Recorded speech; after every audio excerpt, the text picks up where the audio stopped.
అపోస్తుల కార్యములు ఆది సంఘము యొక్క ప్రస్థానం. ప్రియమైన సహోదర సహోదరీలారా, ఈరోజు మనం అపోస్తుల కార్యముల గ్రంథములోని అత్యంత ప్రాముఖ్యమైన మొదటి భాగంపై దృష్టి సారిద్దాం. ఈ గ్రంథం యేసుక్రీస్తు పరలోకమునకు ఆరోహణమైన తరువాత ఆయన శిష్యులు పరిశుద్ధాత్మ శక్తితో నింపబడి సంఘాన్ని ఎలా స్థాపించారు, సువార్తను ఎలా ప్రకటించారు మరియు ఎలాంటి సవాళ్లను ఎదుర్కొన్నారు అనే విషయాన్ని స్పష్టంగా వివరిస్తుంది. ఇది కేవలం ఒక చరిత్ర గ్రంథం కాదు, పరిశుద్ధాత్మ శక్తితో నిండిన ఒక జీవన గ్రంథం, మన ఆధ్యాత్మిక జీవితాలకు ప్రేరణనిచ్చే ఒక గొప్ప సందేశం. పునరుద్ధానుడైన ప్రభువు చర్యలు. అపోస్తుల కార్యముల గ్రంథం 1వ అధ్యాయము మొదటి వచనంలో లూకా, గ్రీకులో లూకాస్, థియోఫిలుకు రాసిన మాటలతో ప్రారంభమవుతుంది. థియోఫిలు అంటే దేవునికి ప్రియుడు లేదా దేవుని స్నేహితుడు అని అర్థం. లూకా తన మొదటి గ్రంథమైన సువార్తలో యేసు చేసిన బోధించిన సమస్త కార్యములను వ్రాశానని తెలియజేస్తున్నాడు. ఇప్పుడు రెండవ భాగంలో యేసు పునరుత్థానమైన తరువాత జరిగిన సంఘటనలను వివరిస్తున్నాడు. ప్రభువు తనను తాను సజీవంగా కనపరుచుకునుట, యేసు క్రీస్తు తన మరణానంతరము అనేకమైన రుజువుల టెక్మేరియన్, స్పష్టమైన తిరుగులేని రుజువు ద్వారా తాను సజీవంగా ఉన్నానని శిష్యులకు చూపించుకున్నాడు.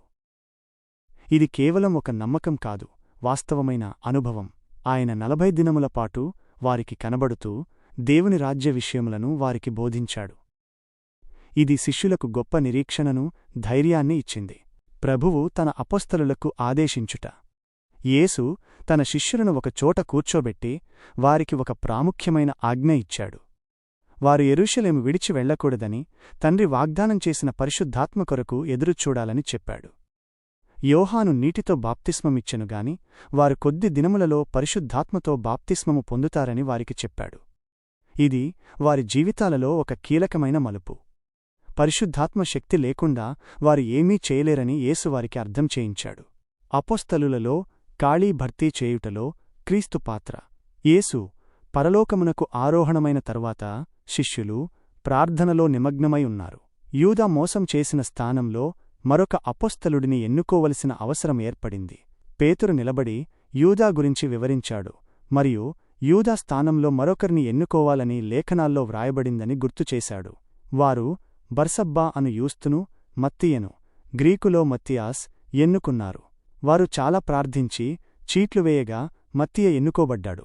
ఇక్కడ గమనించాల్సిన విషయమేమిటంటే, ఈ ఎన్నికలో కూడా వారు దైవచిత్తాన్ని కోరారు. ఇది కేవలం మానవ నిర్ణయం కాదు, దైవ ప్రణాళికలో భాగం. పెంతెకొస్తు సంఘ స్థాపన. పరిశుద్ధాత్మ రాక. అపోస్తుల కార్యముల గ్రంథంలో అత్యంత కీలకమైన భాగం 2వ అధ్యాయంలో ఉంది. పెంతెకొస్తు, గ్రీకులో పెంటెకోస్తే 50వ రోజు, పండుగ దినమున శిష్యులందరూ ఒకచోట కూడి ఉండగా అకస్మాత్తుగా ఆకాశము నుండి బలమైన గాలి వంటి ధ్వని వచ్చింది.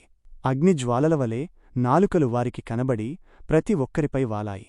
వారందరూ పరిశుద్ధాత్మతో నింపబడి ఇతర భాషలలో మాట్లాడటం ప్రారంభించారు. ఇది దేవుని శక్తికి, ఆయన వాగ్దాన నెరవేర్పునకు స్పష్టమైన నిదర్శనం. ఈ అనుభవం శిష్యులను భయం నుండి శక్తిలోనికి, నిశ్శబ్దం నుండి ప్రవచనములోనికి మార్చింది. తొలి సువార్త ప్రసంగము. ఈ అద్భుత దృశ్యాన్ని చూసి యూదులు ఆశ్చర్యపోయారు. కొందరు వారిని అపహాస్యం చేస్తూ వారు ద్రాక్షారసంతో మత్తారని అన్నారు. అయితే పేతురు నిలబడి ధైర్యంగా సువార్తను ప్రకటించడం ప్రారంభించాడు. అతను యోవేలు ప్రవచనాన్ని ఉటంకించి పరిశుద్ధాత్మ రాకడ, పాత నిబంధన ప్రవచనాల నెరవేర్పు అని వివరించాడు. యేసు క్రీస్తు మరణం, పునరుద్ధానం మరియు పరలోక ఆరోహణ గురించి ధైర్యంగా ప్రకటించాడు. అతను మీరు సిలువ వేసిన యేసును దేవుడు ప్రభువుగాను క్రీస్తుగాను చేసెను అని స్పష్టంగా చెప్పాడు.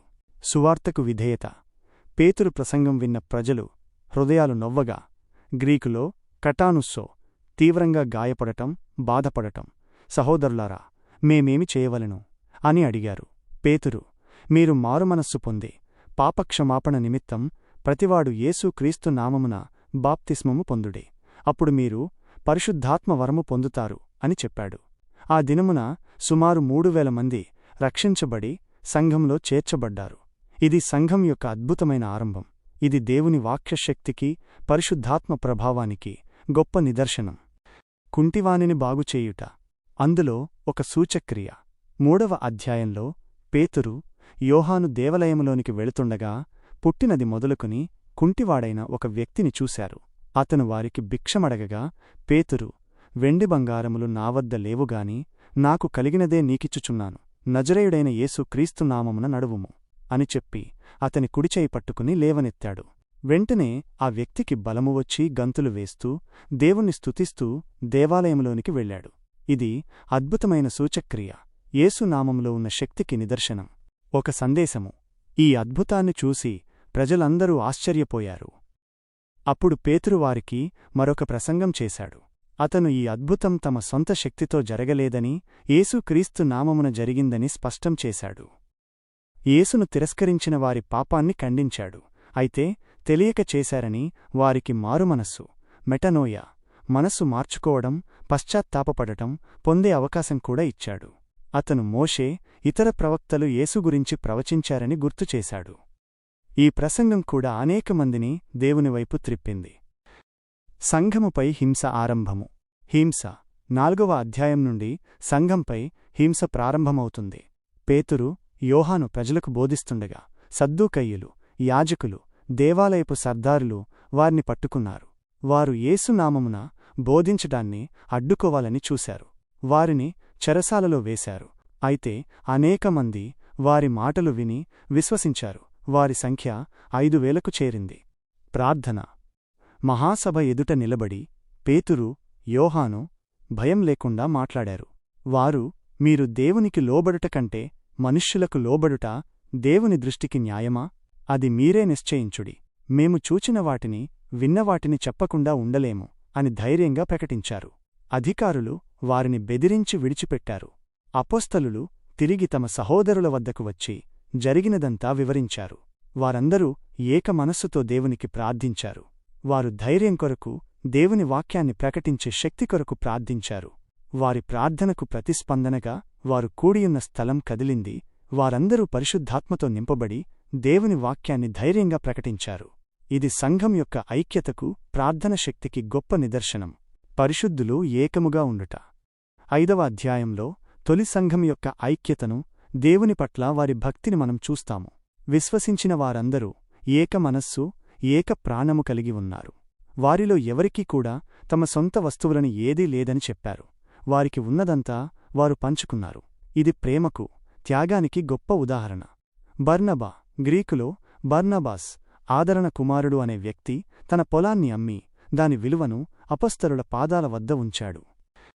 సంఘము, శుద్ధీకరణ. హింస, కలుషము, శుద్ధీకరణ. అయితే ఈ గొప్ప ఐక్యత మధ్యలో ఒక సమస్య తలెత్తింది. అననీయ మరియు సప్పీరా అనే దంపతులు తమ ఆస్తిని అమ్మి దాని విలువలో కొంత భాగాన్ని దాచిపెట్టి అపొస్తలులకు మొత్తం ఇచ్చామని అబద్ధం చెప్పారు. పేతురు, అననీయ పరిశుద్ధాత్మను మోసపుచ్చడానికి, భూమివెలలో కొంత దాచిపెట్టడానికి సాతాను నీ హృదయాన్ని ఎందుకు నింపాడు అని అడిగాడు.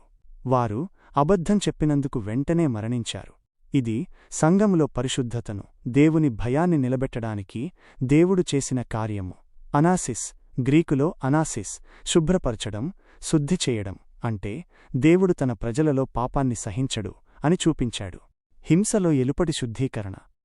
ఈ సంఘటన తర్వాత అపొస్తలులు ప్రజల మధ్య అనేక సూచక్రియలు, అద్భుతాలు చేశారు. అనేకమంది విశ్వసించి ప్రభువును చేర్చుకున్నారు. అపొస్తలుల నీడ కూడా రోగులపై పడితే స్వస్థత పొందుతారని ప్రజలు నమ్మేవారు. అయితే ప్రధాన యాజకుడు, సద్దూకయ్యులు అసూయపడి అపొస్తలులను చెరసాలలో వేశారు. రాత్రిపూట దేవుని దూత వచ్చి చెరసాల తలుపులు తెరిచి వారిని విడిపించి దేవాలయంలోనికి వెళ్లి జీవవార్తను ప్రకటించమని చెప్పాడు. వారు మరుసటి రోజు ఉదయం దేవాలయంలోనికి వెళ్లి బోధించడం ప్రారంభించారు. మళ్లీ వారు పట్టుబడి మహాసభ ఎదుట నిలబడ్డారు. పేతురు మరల ధైర్యంగా, మనుష్యులకు లోబడుట కంటే దేవునికే లోబడుట అధికావశ్యకము అని ప్రకటించాడు. గమలీయేలు, హెబ్రీలో గమాలియేల్, దేవుని ప్రతిఫలం, ఒక గౌరవనీయుడైన ధర్మశాస్త్ర పండితుడు వారిని విడిచిపెట్టమని సలహా ఇచ్చాడు. అతను, ఈ ఆలోచన లేక ఈ కార్యము మనుష్యుల వలనైన ఎడల అది వ్యర్థమగును, దేవుని వలనైన ఎడల మీరు వారిని నాశనము చేయలేరు అని చెప్పాడు. వారు కొరడాలతో కొట్టి యేసు నామమును గురించి మాట్లాడకూడదని ఆజ్ఞాపించి విడిచిపెట్టారు. అయినా వారు ప్రతిదినము దేవాలయములోనూ ఇండ్లయందునూ యేసే క్రీస్తు అని బోధించట మానలేదు. ఇది హింస ద్వారా సంఘం మరింత బలపడిందని, దేవుని చిత్తం నెరవేరుతుందని చూపించింది. లోపల నుండి ఉత్పన్నమైన సమస్యలకు పరిష్కారము 6వ అధ్యాయంలో సంఘం పెరుగుతున్న కొలది లోపల నుండి ఒక సమస్య తలెత్తింది. గ్రీకు భాష మాట్లాడే యూదులు, హెబ్రీ భాష మాట్లాడే యూదుల వితంతువుల పట్ల ఆహార పంపిణీలో వివక్ష చూపుతున్నారని ఫిర్యాదు చేశారు. అపోస్తలులు దేవుని వాక్యాన్ని ప్రకటించే తమ ప్రధాన పనిని వదిలి పంపిణీ బాధ్యతలు చేపట్టడం సరికాదని నిర్ణయించారు. వారు 7 గ్రీకులో హెప్టా, మంచి పేరు, పరిశుద్ధాత్మతో నిండిన, జ్ఞానము కలిగిన పురుషులను ఎన్నుకోమని సంఘానికి సలహా ఇచ్చారు. ఈ 7లో స్టెఫను మరియు ఫిలిప్పు ఉన్నారు.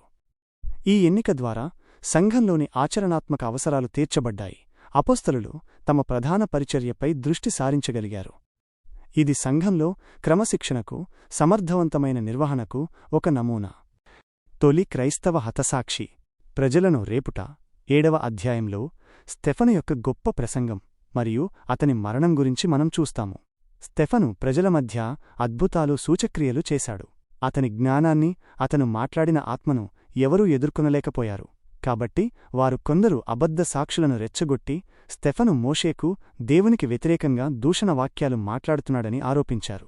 మహాసభ ముందు నిలబడినప్పుడు స్టెఫను ముఖం ఒక దేవదూత ముఖం వలె ప్రకాశించింది. స్టెఫను ప్రసంగం.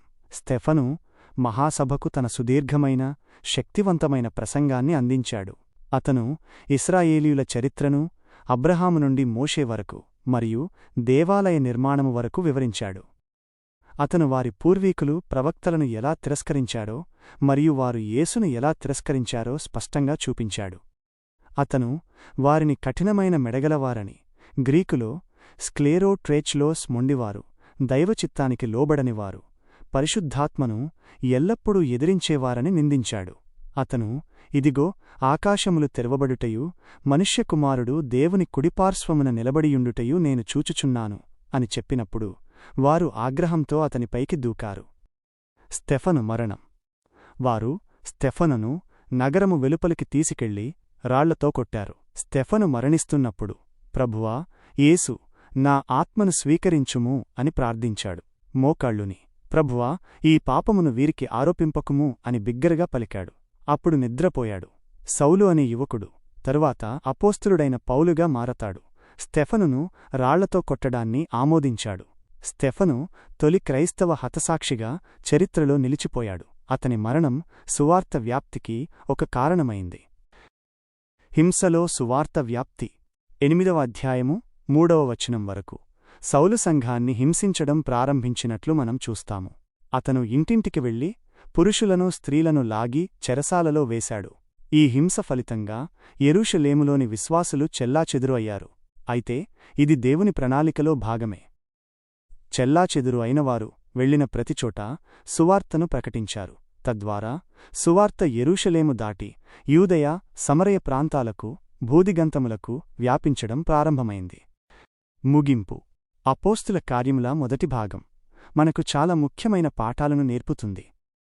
దేవుని వాగ్దానాల నెరవేర్పు, పరిశుద్ధాత్మ శక్తి, ధైర్యంగా సువార్తను ప్రకటించడం, సంఘంలో ఐక్యత, పరిశుద్ధత మరియు హింసను ఎదుర్కొంటూ కూడా దేవుని చిత్తాన్ని నెరవేర్చడం ఇవన్నీ మనం ఈ అధ్యాయాలలో చూస్తాము. ఈ కథ కేవలం గతం గురించినది కాదు, వర్తమాన సంఘం గురించినది. మనం కూడా పరిశుద్ధాత్మ శక్తితో నింపబడి యేసుక్రీస్తు సువార్తను ధైర్యంగా ప్రకటించడానికి, దేవుని చిత్తాన్ని నెరవేర్చడానికి పిలువబడ్డాము. మనం ఎదుర్కొనే సవాళ్లేమైనప్పటికీ దేవుడు మనకు తోడుగా ఉంటాడు. తన కార్యమును తన సమయంలో జరిగిస్తాడు. మనం ఈ వాక్యాల నుండి ఏమి నేర్చుకున్నాము? మన జీవితాలలో పరిశుద్ధాత్మ శక్తిని ఎలా అనుభవించగలం? దేవుని వాక్యాన్ని ధైర్యంగా ప్రకటించడానికి మనకు ఏ ధైర్యం కావాలి? ఈ ప్రశ్నలను మన హృదయాలలో ఉంచుకుందాం. ఆమెన్.